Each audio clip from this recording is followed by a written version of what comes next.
Hello everyone, today I will show you how to edit page number in a PDF file using Wondershare PDF element. Open your PDF file and this page number.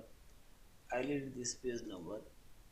Click on this edit option and here you will find this more option. Select and this page number and select here update page number. This page number box format.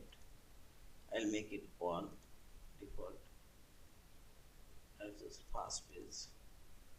And its starting number 2, I'll make it 1.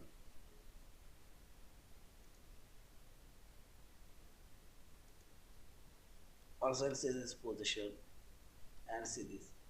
I'll increase this page number font size and see this. And position also I'll change again.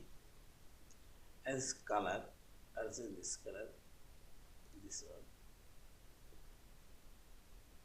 And I will apply from custom page range, page number 246. Now select apply and see this. First page, there is no page number and page number is started from page number 2 and number with 1 and see this. Yeah, this is. And finally select this file option, save or save as a PDF file. Thank you for watching. Please subscribe, like, share and comments.